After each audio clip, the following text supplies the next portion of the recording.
This conference will now be recorded. Now it's official. Okay, great. All righty, let's go ahead and get started. Okay, so for those individuals who were able to attend the first leadership training, would anyone like to share their response to one of the questions for homework?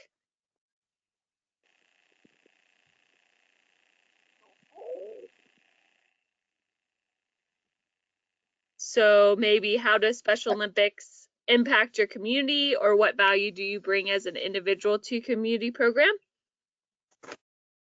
I can do one. I answered all of them. I'll answer. I've gained.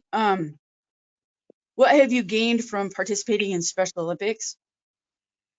That's a loaded question right there, but I've gained awareness of how others live and respect of all people, no matter how who they are. Oh, I love it, Stacey. That is so great that you were able to learn that. That is what it's all about. I'll do what areas of Special Olympics interest you as an athlete leader. I'll do that one. Okay, great. Thanks, Tiffany. I wasn't there for the first meeting, but Hop in. I'm gonna jump in anyways. Go for it.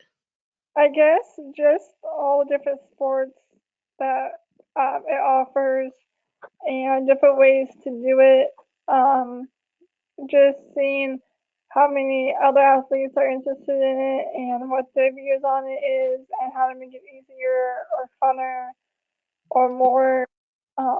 Just seeing how different athletes and different people have interest in the same thing that you do, and that's what makes it fun and interesting, is seeing their values and their views on it, and then just trying to get more people interested in the sports and finding out more about it, and then maybe we can get more of your teammates into that sport as well. So just seeing how many sports that they offer and try to get into every one of those sports, because I think it would just be a lot funner if you could get a lot of athletes into a sport that they never tried before.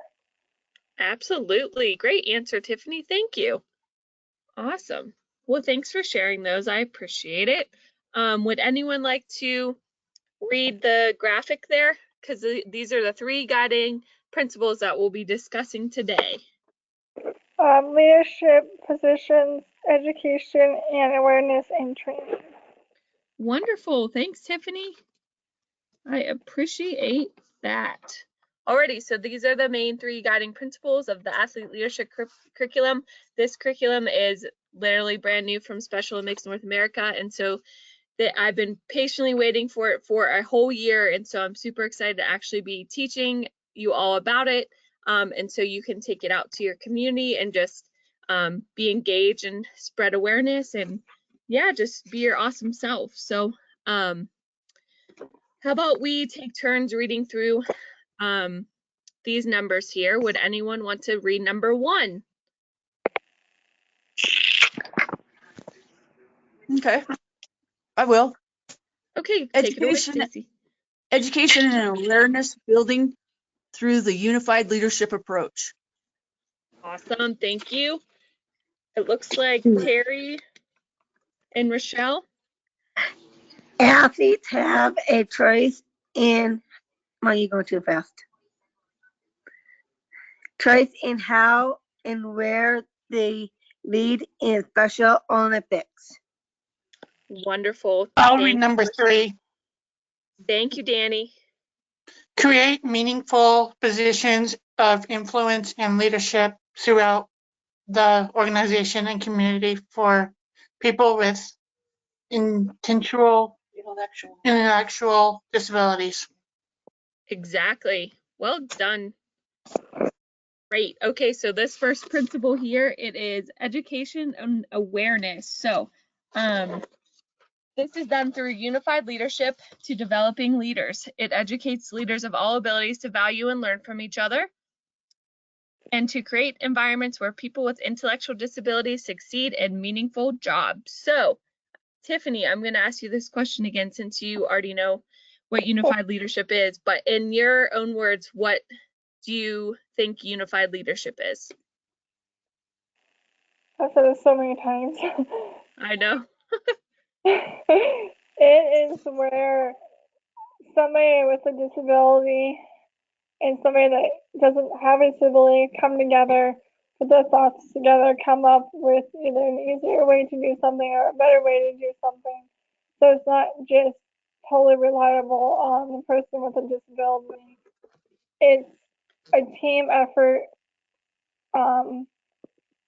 It's better to have a team effort to make something better and easier than just by yourself, because maybe you might have ideas, but it might not be the right way to do it. So if you have another person that doesn't have a disability that you can rely on and that you can say, hey, this is what my idea is, but tell me if it's something that is workable or approachable, and if not, then maybe together we can come up with something different. So it's not just one person saying, okay, this is what I want, this is what needs to happen. It's a team effort, and you guys can come together as a team and not work against each other. Absolutely, Tiffany. I love it. I love it.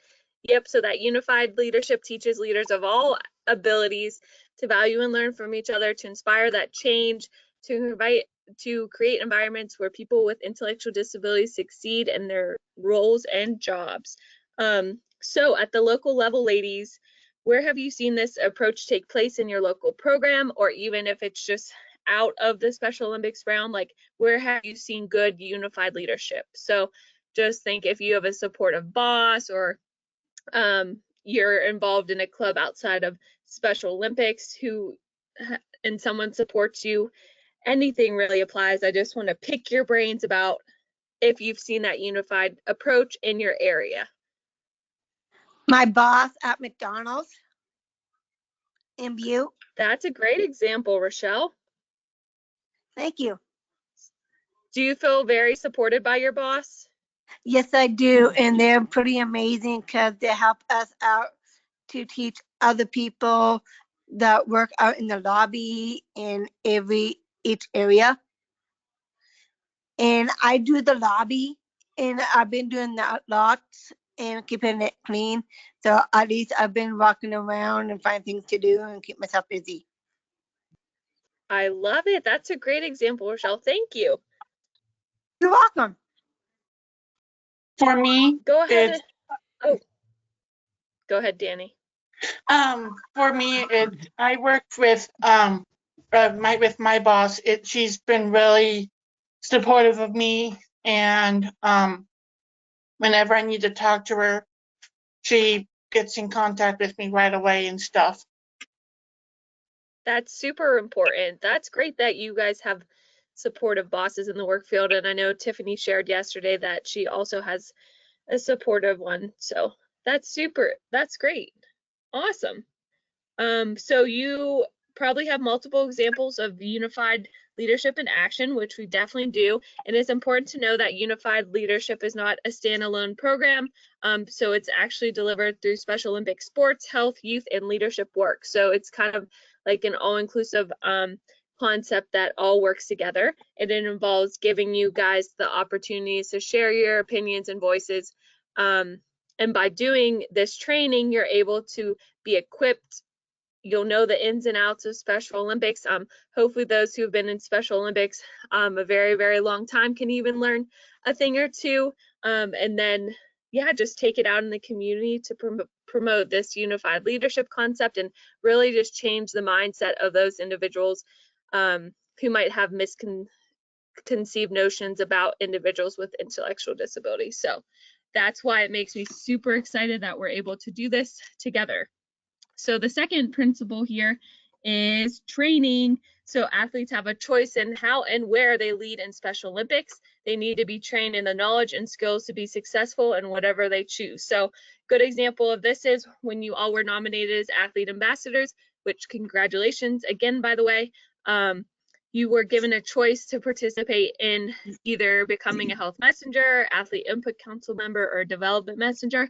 And so that choice is super important for you all to have. So we hope there's never a time where we're providing you with more of demands than choices. So this training is that you have a choice in how and where you're able to lead in your local area, and then just having that opportunity to gain those skills and knowledge. And so you have that right to choose how you want to contribute and must receive the training in order to be successful in those meaningful leadership roles. So just say we are just going to say, oh, you're an athlete ambassador, but what does that really look like? So by providing this solid foundation of what it is to be a true athlete leader, understanding athlete leadership as a whole, you're going to be able to serve better in your athlete roles. So,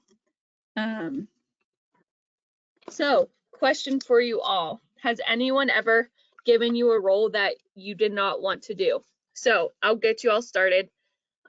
This is just, it's silly, crazy example, but when I was growing up, my mom tended to have me on bathroom duty a lot. And so I'd have to clean the bathroom, and it wasn't necessarily my top choice. And so I was given that chore. So that is one example. Would anyone else like to share an example?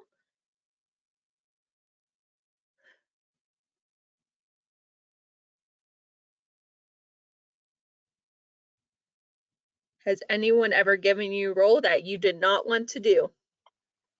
I was Yeah, wondering, you. I do those. How about cleaning sorry. my house, my place? Sorry, Rochelle? I just want to say, cleaning my place up very good and make it clean and make it healthier. Okay, there you go, Rochelle. Thanks Thank for you. sharing. And then it looks like Danny and Tiffany and maybe Stacy's all started talking at the same time. So Not me. For me, I've had a couple of jobs that I did not want to do, but I got them done anyway. And one of them was cleaning dishes and being a cleaner at Taco Bell here in Kalispell. wow. So how did And that make also you feel cleaning. after you, sorry? And also cleaning too. Cleaning. Yep, general consensus is cleaning is not always a top choice. But how did that make you feel, Danny, when you accomplished that and you didn't really want to do it, but then you got it done anyways? I felt good afterwards. Exactly. The hardest part often is like getting started, you know? Yeah. Or if you're assigned something that you don't really want to do, that makes it a little bit more difficult too. So Exactly. yeah. Okay, thank you. And then Tiffany, did you have something to share? well, I was just saying that I'm not going to say much because I kind of took it over yesterday. But I was just saying that when I was, this is another thing I didn't show yesterday, but anyways, when you were talking about things to be assigned that you don't really want to do, when I worked at the Boys and Girls Club here in Lewistown, I was assigned to be with the first and second graders, and I didn't really want that role because I was like basically by myself, and I had like, I want to say like 20 or 30 kids just all by myself, and I didn't know exactly what I was supposed to do with those kids. But it was a role that I didn't really want to have because I didn't really have the training that I needed for that job. And so, but after that point, I was like, you know, I feel good because I was able to provide some kind of relief for the other teachers that were out there or down there or whatever. So after the fact, I felt pretty good because I did something that would have helped the other teachers out. instead of having to be all in one area. So I love it, Tiffany. Thank you. It's super stressful when you're like not feeling prepared for something and you're expected to do something. So way to stick it out. especially when it has to do with kids. Oh yeah, I get it. Oh boy, that's for sure. Alrighty, so awesome answers. I love it. I love the open conversation. Okay, so choice might be something as simple as choosing which sport you want to do, or it might be choosing to take on a new challenge, like continuing on to be an athlete ambassador. So would someone like to share a choice they had to make in whether in home, work, or school? It could be about anything. I had to make a choice to be either an athlete in a golf tournament or an official in a golf tournament. What did you decide, Stacy? Athlete. Athlete. Yeah, Nice. in That had a bit- that particular golf tournament, I chose to be the athlete. But because yeah, the chances of being in other tournaments, I'm an official, so it was time to be the athlete in that one. But yeah, I had to make the Nice. choice. Well, it sounds like you weighed your options and thought carefully about making that choice, so that's good. Yeah, it was nice they gave you the choice, though. You know. Exactly, and that's the important thing is giving you that choice. That's good that you had that choice. No one really likes things being forced upon you when you take pride in the things that you do, you know? So, Yeah. Anyone else? How about Rochelle, Danny, or Tiffany? Share a choice that you had to make at home, work, or school? Good question. Oh boy. Maybe that could be back memory. Thank you. When I was in school, I did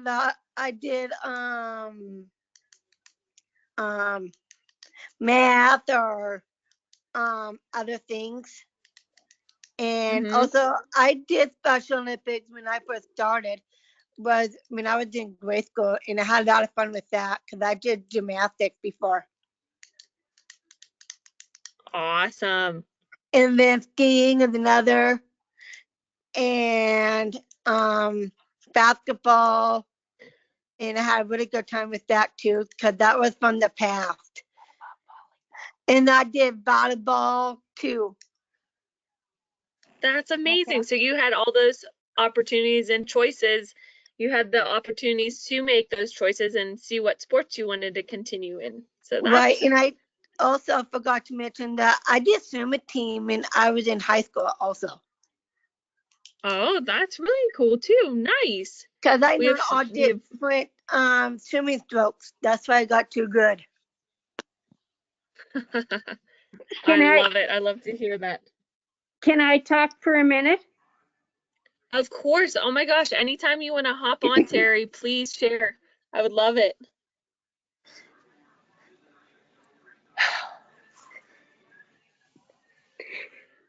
Well, when she was swimming, okay, Mom. It was really cool because all of the people just let her swim, and she finished last, but they all awarded and clapped for her. That's amazing. Thanks for sharing that, Terry. Okay. That's very No, cool. seriously, anytime. That is so cool. Yeah, anytime you want to share more, feel free. Most definitely. I'd love to hear that. And Rochelle, that's great. You're so supported in your school. That's awesome. I love to hear encouraging stories like that. And that we can share to every schools where you guys at, and we can show them what we can do. Absolutely. Very true. Yeah, so as a movement that is led with and by athletes, athlete choices and their interests should be driving our local, our state level, national, and international plans on going forward. So for example, a decision on whether to add a new sport should be based on athlete interest in that sport. So without input from athletes, how are we going to create a better program? So by providing our athletes with these training opportunities, we're hoping that it'll just help you all share your voices, and then you're going to be heard in that local level and then take it to the state and things like that. So that's what we're hoping to really just move forward and make it more an athlete-led organization. So stay tuned. It just takes a little bit of building time. We have to build that foundation of training first before you guys can really just be activated as official athlete leaders. And so this is kind of what the new curriculum looks like from Special North America. As you can see, there's different colors here. There's a red section, which is the education section, and then there's the Special Olympic roles, which involves the different roles that you have. And then there's personal and professional development modules too. So those are things that will help you improve, like with storytelling or learning how to engage in the community, work on professional and personal skills too. So, but it's very important that anyone in the leadership role receive the necessary training to be successful. So that definitely includes our athlete leaders. When I first started my job, I definitely needed training in Special Olympics, everything really, in order to make sure that I was prepared. For my previous job, I had to make sure that I was certified in first aid and crisis management, so I knew to handle crisis situations when children escalated and weren't able to calm down and things like that. So training is super important to help you just be more prepared to what's going to come at you in life. So Special Olympics offers this extensive leadership and skills training to prepare you for those leadership roles here in Special Olympics Montana, and many of these are offered through your program, but there's always additional topics that you can definitely look into too. So yeah, it's super great that this is finally out and it's getting implemented. I'm like super stoked about it because I've been waiting so long for it, it feels like. So now we're going to talk about the guiding principle of leadership positions. Would anyone like to read this paragraph? It's a long one, but go ahead. Take it away, Tiffany. Positions of influence and leadership throughout the organization and community for people with intellectual disabilities. The organization will become athlete-led, where athletes help determine policy, set direction, and lead programming. Wonderful. Thanks, Tiffany. Exactly. So those leadership positions that you guys are in, we want to make sure that they're meaningful positions of influence, that you had the opportunity to make that choice and choose which particular leadership position that you really want. And so this really helps the organization become athlete-led, because by providing this opportunity for you all to get together, you're meeting athletes across the state, you're going to have a stronger bond than you did before. You're going to be educated in this athlete leadership training. And then the end goal is to have you athletes help determine and set the direction of our movement here in the state of Montana. So does anyone have an example when they suggested something to their local program and they were part of an important change in the organization?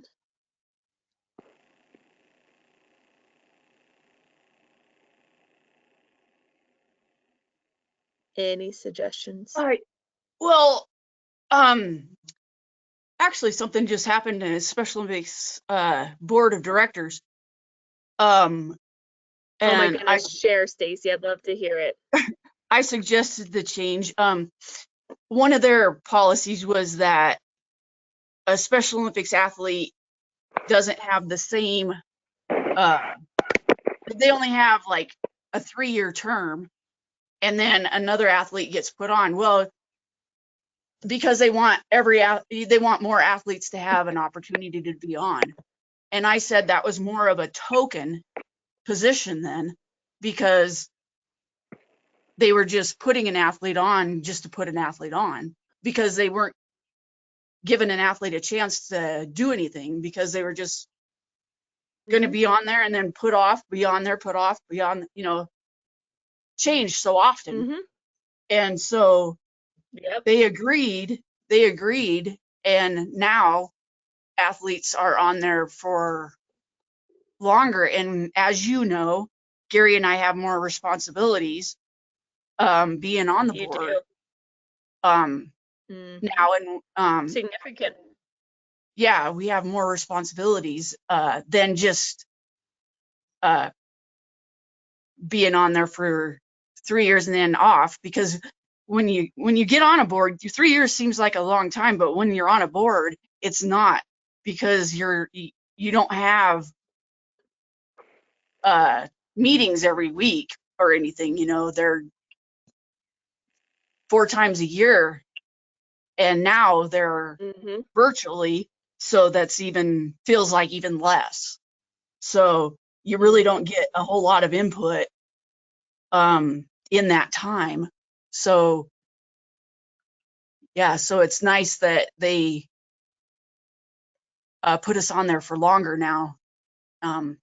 That's So amazing that it got approved. I didn't hear that good news. So I'm so proud of you for being bold and sharing that. That's great, Stacy. I love it. That's awesome. I love that. I have Look at a Stacy. something Oh, that go I ahead, did. Danny. Okay, sorry. Oh no, you're good. I just remembered I was in high school. This was about 11 years ago, and I got to talk to the Knights of Columbus here in the Flathead Valley. Yep. Sorry about that, guys.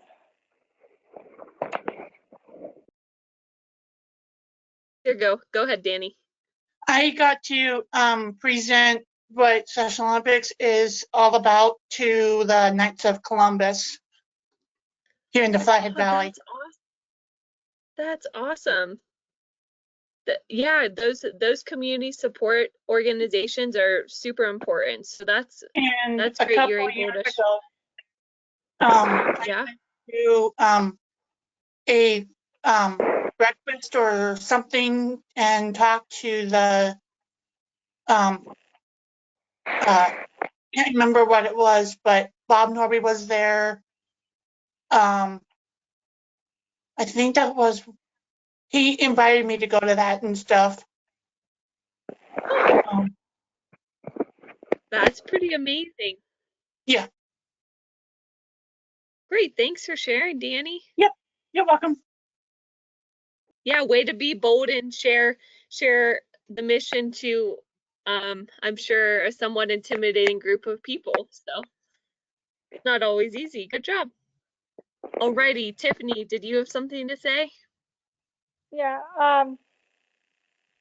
So when we had equestrian, I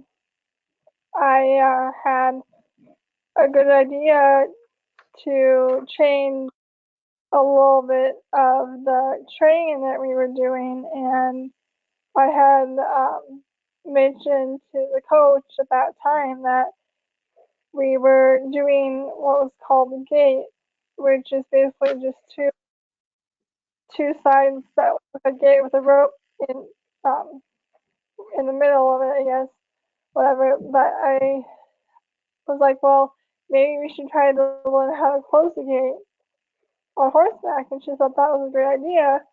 So like 3 or 4 practices after the first 2, she's like, we're gonna try to close the gate, so whoever wanted to try it could.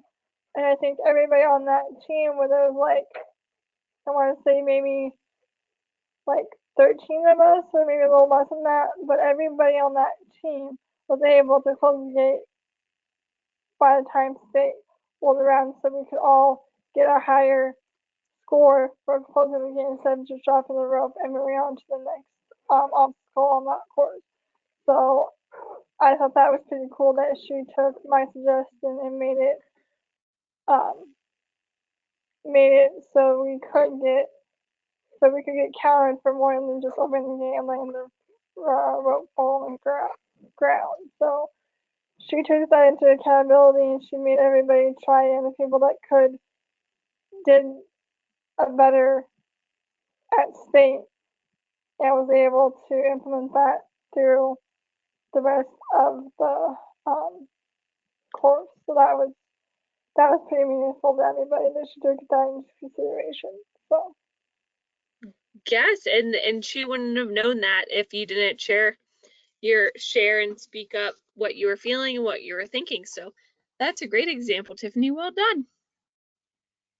Awesome. I love this. I love this. I love it. I mean, it would be much better if we were actually face to face, but I will definitely take this over no interaction with you all. So, anyways, there are many ways our athlete leaders can contribute in meaningful roles. So how many other ways can you think of for athlete leaders to participate in Special Olympics? So beyond just being an athlete leader, what are specific leadership roles that you can be in?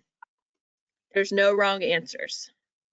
I think just able to have other athletes come to you with like skill questions or how to do it better, or just because we are ambassadors, I think that the run rule should be that if another athlete has a question about like a skill they can learn or how to do that skill better, I think they should be able to come to us and we should be able to have the tools to answer those questions. And if we don't, then we can say, we can tell them to go to a coach or go to whoever that might have an answer for those kind of questions. But I think that as ambassadors and as leaders, that other athletes want to get back into being in a group, that they should be able to come to us and we should be able to answer some of those questions that they might have instead of having to go to a coach or some other leader. Yeah. No, that's a great example. I think if we're able to just open the communication between athletes across the state, like it's just gonna be more beneficial for everyone. It's gonna be beneficial for you all, and it's gonna be impactful for us staff too, because then we're gonna know the ins and outs of what's going on in your lives. So that's a good example, Tiffany. And then also, sorry, the other thing I was go ahead. Another thing I was going to mention is that I think it would be really cool if, like even virtually, like, if all of, how do I say this? With the athletes coming to the ambassadors, it would be really cool if, like, people come to us and then all the ambassadors can go. We should have like a coach ambassador team up kind of thing. Like if an athlete came to you and asked you a question and you didn't know the answer, then that ambassador and coach should be able to come together and figure out an answer. You know what I mean? Like kind of like tag team it a little bit. And I thought, oh yeah, that just came to my mind. I thought that would be kind of cool if like they could like tag team together or something. no, I like that idea. That would definitely be good. That would definitely be considered unified leadership. I like it. I am taking some notes. Go ahead, Stacy. Leadership for that I've been doing for many years is officiating. That's true. That's a good example, Stacy. Yeah, I've been officiating on the international level, state level, and national level all. So, yeah. I've been, And also, That's awesome. I didn't know that. yeah, and coaching, also too. So, Nice. Great examples. Thanks, Stacy. yeah. Alrighty. Terry or I Danny? have- Sorry, yep, Rochelle, Terry, Danny. I was gonna say I've been recruiting athletes for Special Olympics. Nice. That's awesome. That's a great example too. I love it. Mm-hmm. Great work. We have such a well-rounded group here. Take it Yes, away, we do. Rochelle. Thank you. Tonight, I've done a lot with athlete ambassadorship. It's really fun. And also I did back in 2007, I did went to national conference in Oklahoma, and I did some sightseeing along with that. And I did all kind of stuff.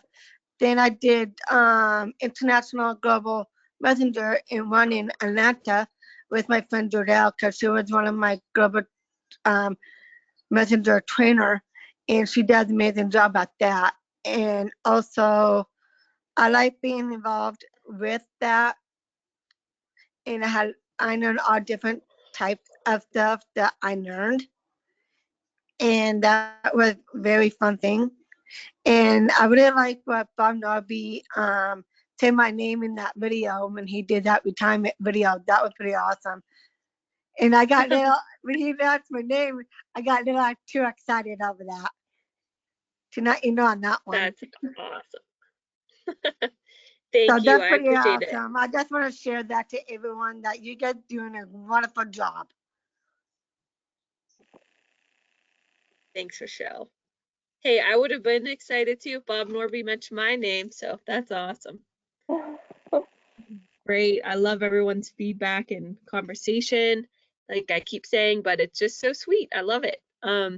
Okay, so just reviewing the general graphic here for the guiding principles of athlete leadership. We have that education awareness. We provide you with that opportunity to learn more about athlete leadership by just teaching you about the trainings and then providing you with different options with those trainings. And then you have the specific leadership positions that you're going to continue on. So we have those development messengers, we have the athlete input council members. And so as we continue on through this training together, you'll be certified athlete leaders and focusing specifically in those areas. So it's super exciting.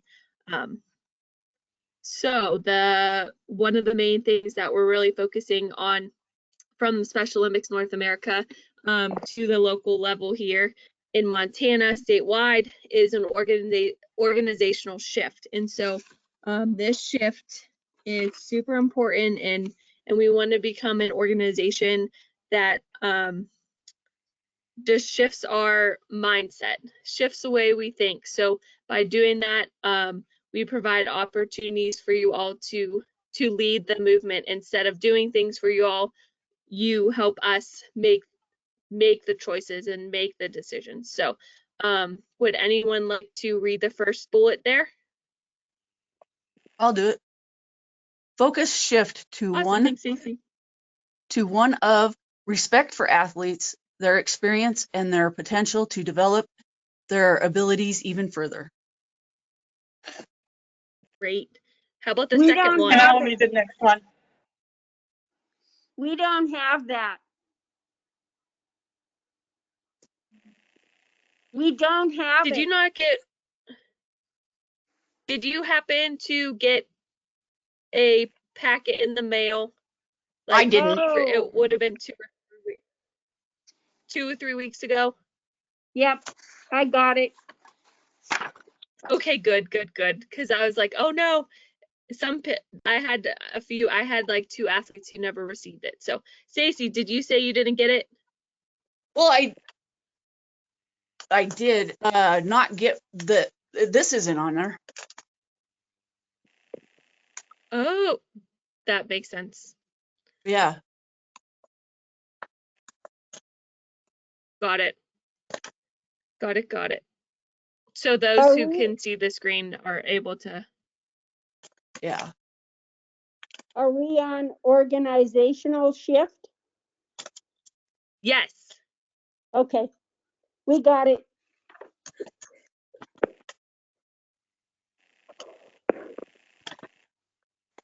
Good. Wait, so Rochelle, can you read the second bullet then? Sure. Which one we Okay. at here? Program leaders. Okay. Is the role of athlete leaders? One is athlete Representative. representative, event coordinator, health messenger, sports leader, and global messenger. Okay, thanks, ladies. That was part of the different roles. So that's a good thing to bring up again. Yeah, so those program leaders that we all work together, but we provide those different types of leadership positions in our organization that they just discussed about. So the program leaders at our state level need to listen to the ideas that you guys want. And so you all have that opportunity to choose those leadership positions. And then it's important for us at the state level to really listen to those ideas of athletes and make them part of the process. So the athlete leadership principles are very important, and when effectively working together, we increase the number of opportunities for athletes in leadership roles. This results in an organizational shift where athletes lead movement and represent Special Olympics. So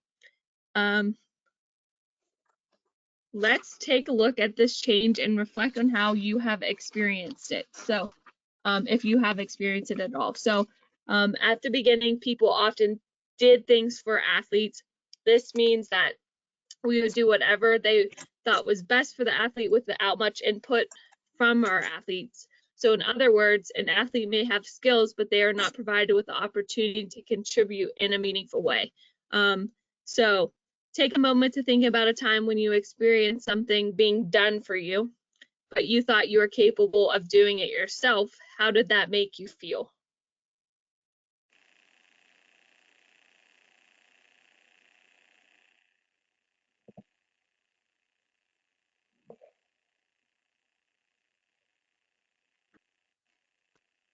Are you So talking about experiences during the games or just anything in general, Danny.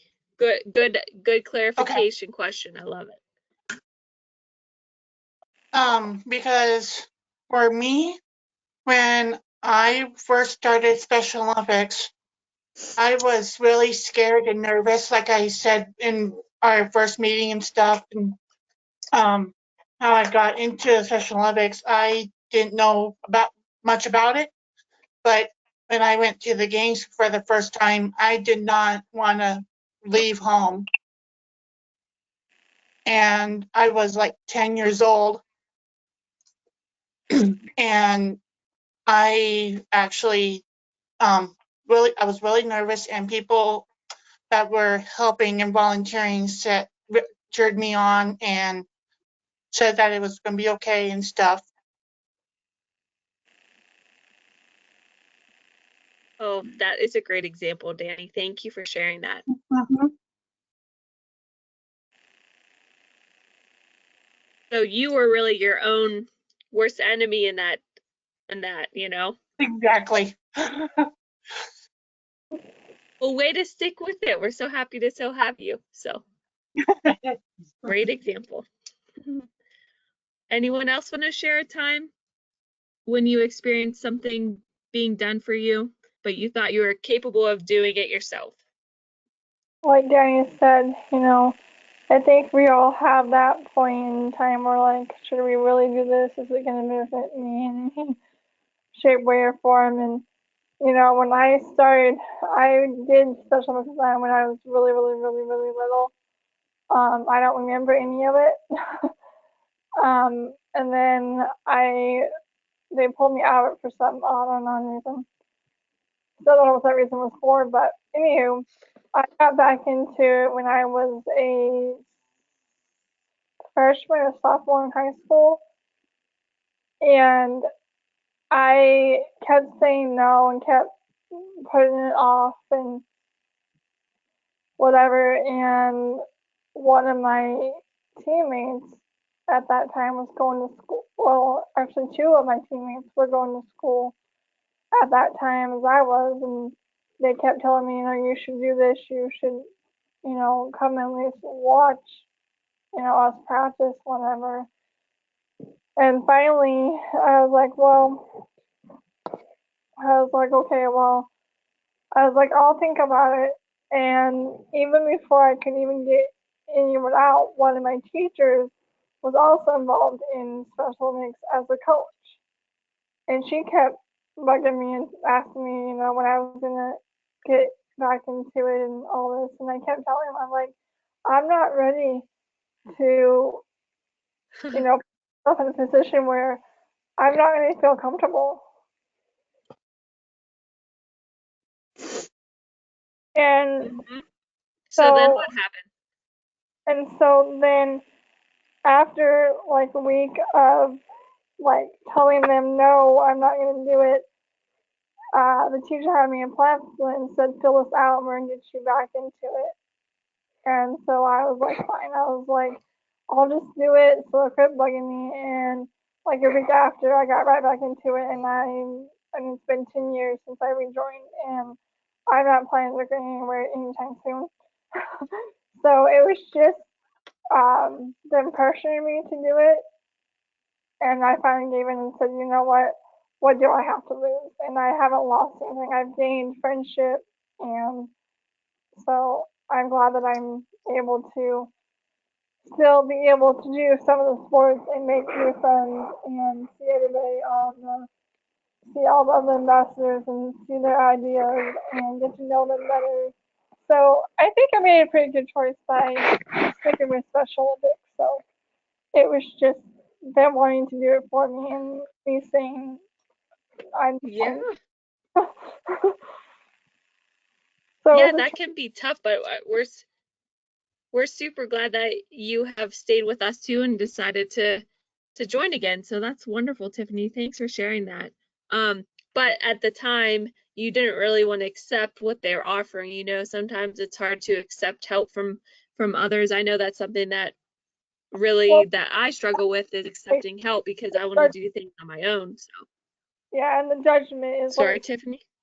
getting judged was the other part of not wanting to be exposed to the outside world, like people that don't have a disability and them seeing me as somebody different because now my disability is out there and getting judged for being different. But when you're with a bunch of other athletes that have a disability and being accepted into that group is much bigger appreciation of what coming together means for athletes that have intellectual, physical, whatever it may be, disability, to where they can mingle with those people and build a friendship and a bond with those people, even if you don't want to at that point in time.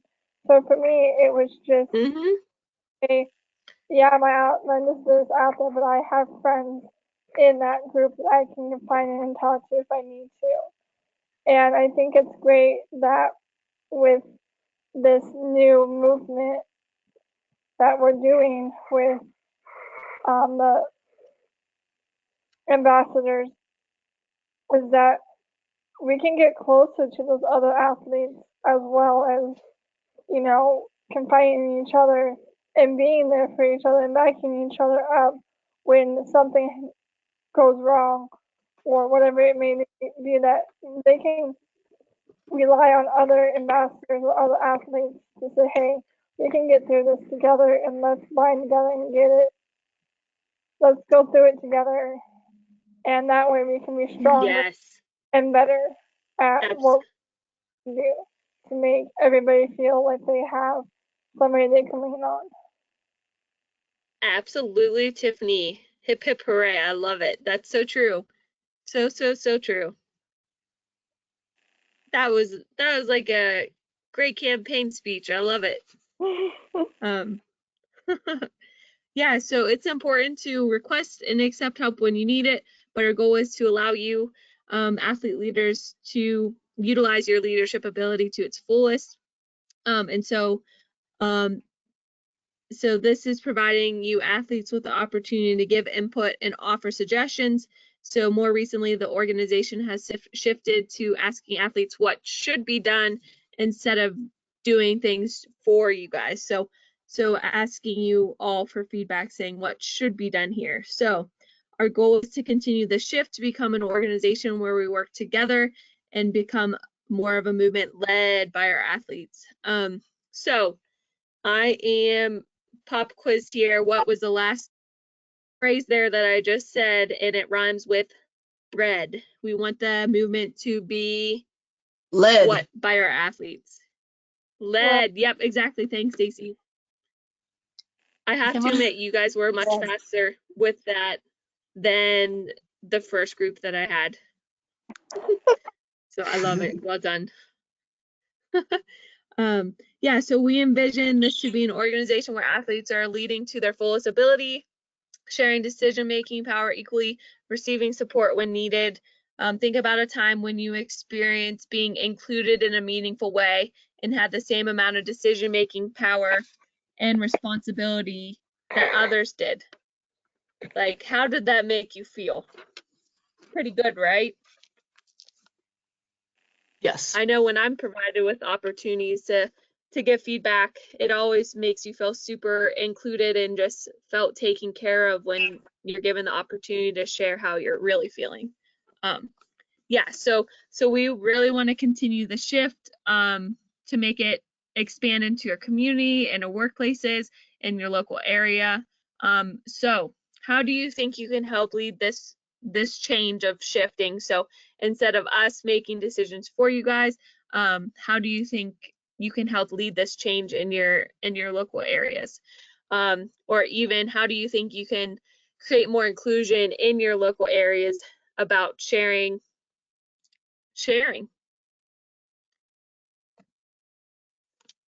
You know, I thought about that yesterday when I was tuning in yesterday. I think that if, like, it's gonna be hard now because it's COVID and we're not supposed to gather in big groups, but I was thinking that, you know, it'd be really cool if we could get sometime before this whole thing, whatever, that it would be really cool if, like, certain people, like, to get a, like a conference, well, not a conference, but like a outreach seminar or something, together, like virtually, or get together when this COVID thing gets a handle. But having like either an ambassador from another town or an athlete from another town gather in one town and just have like a big like get together for the community and just like put together like a little PowerPoint or something and explain of what the mission is, what it offers, what we do as athlete ambassadors or as an athlete, what our sports are, and just get the word out there and make it like a public thing where anybody in the community can come and listen to what the athlete or the ambassador, what either one or the other, and just be able to have like a little seminar to tell people in the community about this huge movement that is at a state and at an international level to be able to say this organization is a good, wholesome thing that people with disabilities can learn and have fun doing, staying active and doing sports that they probably would never be able to do in general. And so I think that if we could, you know, somehow get, like I said, a little get together and just explain to them that there is a program out there for people that have disabilities that can stay active and have fun. Exactly. I like that idea. Yeah, so maybe thinking future when there's less COVID cases and everything's a little bit more settled, that could be a great way just for community days, have our athlete ambassadors sharing what you've all been doing and individually and as a whole. And so that would really help shape and change the organization shift, make it more led by you, and then it also will help change the mindsets of those individuals in the community. And that's what we're aiming to do is to promote inclusion, is to promote that unified leadership. And we want all people to know how truly special everyone with intellectual disabilities is and how amazing you all are and how impactful you all can be in the world around you. So as leaders of inclusion with athletes leading the organization, we can begin to influence others in our community to be more inclusive and create opportunities for people with intellectual disabilities. Now, to wrap it up, homework question, which isn't due until January, because what's going to happen is I have to go on maternity leave, which makes me super excited to meet my baby, but it also makes me a little sad because I'm going to miss talking to you all so much. So this homework question, come prepared to share one of your greatest strengths. There is a opportunity for you all to take a virtual training with Bill Salonen. He is our health director, and he's going to be offering a Strong Minds class.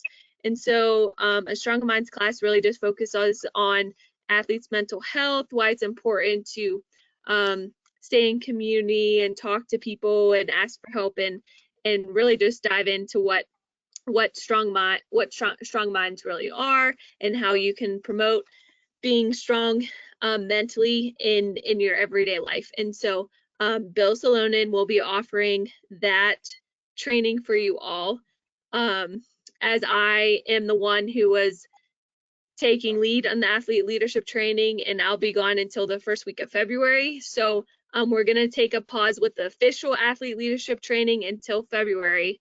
But in the meantime, Bill Salonen will be providing you with that opportunity to attend the Strong Minds classes if you would like that. So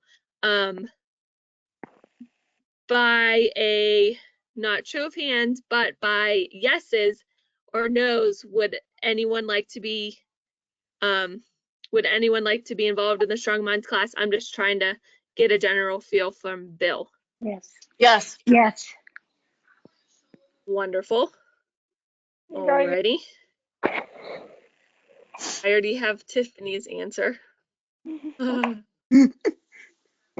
Yes. I said yes also. Okay, wonderful. Okay, great. So it looks like I'm not that'll sure be a how great I'm interested. opportunity. Okay, that's totally fine, Danny. Okay. We'll make sure that everyone gets an invite though, just in case.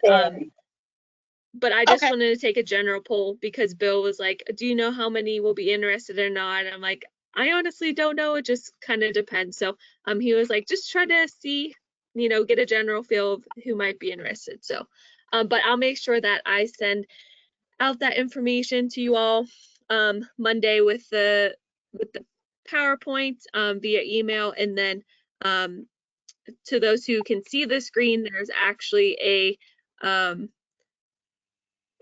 document that shares all the outreach coordinators across the state. So those of you who don't know who outreach coordinators are or what they do, they're super part-time Special Olympics Montana employees that work approximately like 5 to 15 hours a week, depending on the week. And so they just happen to be all wonderful women, and they're spread across the state. And it looks like everyone on this call does have an outreach coordinator.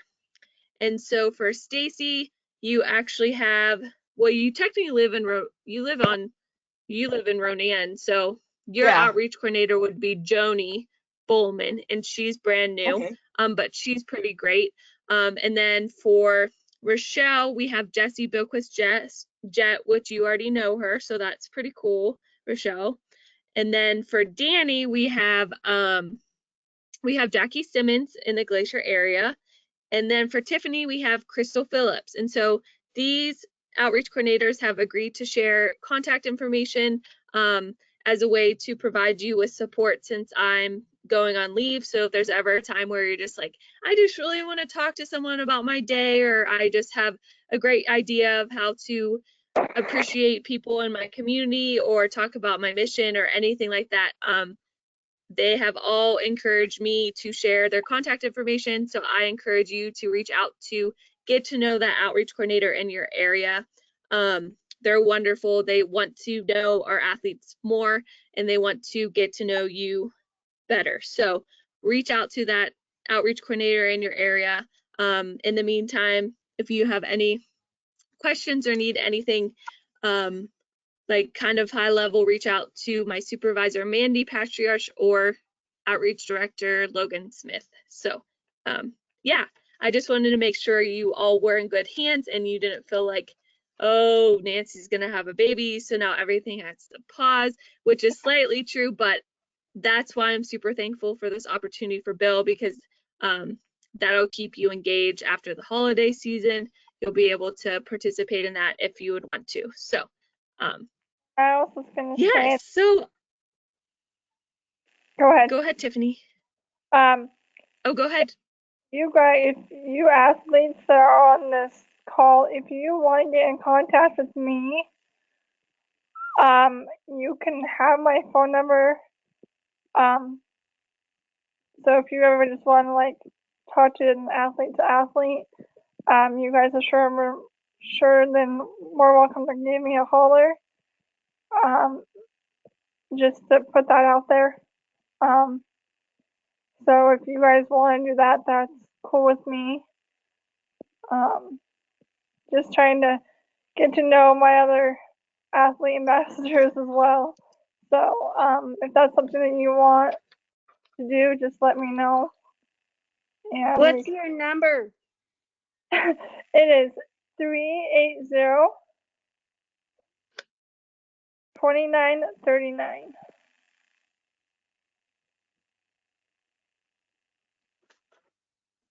And I just wanted to let you guys know that I'm on Facebook. I am too as well. So you can look it's my name that you can look up and everything. So what's your name again? Danny Dorman. Okay. And you guys can look me up on there too. Okay. Sounds good. Oh, this is awesome. I love it. I'm on Facebook One too, of but my I don't ever get on there.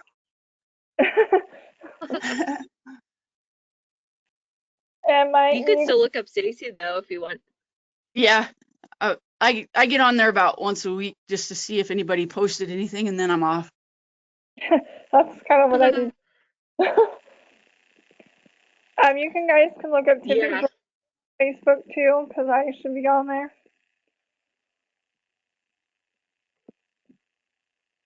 Tiffany Jorgensen is her last name, because you kind of cut off when you said your last name, Tiffany. So I wanted to make sure people heard it. So I have a awesome. question for you guys. To let you know, I do not have Facebook on my phone. Can I do a different way if I do it over my speaker or stuff like that? If I want to call someone, if that'd be all right with you guys first. I'm also on Skype too. Yeah, you can always call my phone too, FaceTime if you guys have FaceTime too. Oh, that even worked better too, because I've been doing that with one of my friends on And I my also have phone, and FaceTime. David Khan, and he's one of my I talk to him a lot with FaceTime also, because he does do swimming also. Nice. Yeah, if you guys want to like see my face or whatever, you can always FaceTime me as well, call or leave me a message. whatever you guys would feel comfortable doing. Wonderful. Oh my goodness, this makes my heart so happy because one of my strengths is inclusion, and the fact that you guys are doing this and just wanting to reach out to each other is awesome. So I appreciate it. Does anyone have any questions or concerns or feedback for the group? Just everybody stay strong and healthy as much as you can with this COVID thing going on. Absolutely. Thanks, Tiffany. I just want to say it's been such an honor just getting to know you all and doing the first two trainings here. And I promise once I get back from leave, we'll pick up right where we left off. And I hope you all have a great and happy holiday season. And thankfully, 2020 is almost over. So And you too, and have a healthy baby. Right? You have a nice Thanksgiving too, Nancy. And have a thank healthy you, baby. everyone. And healthy baby along with that. Yes. Thank you so much. I appreciate it.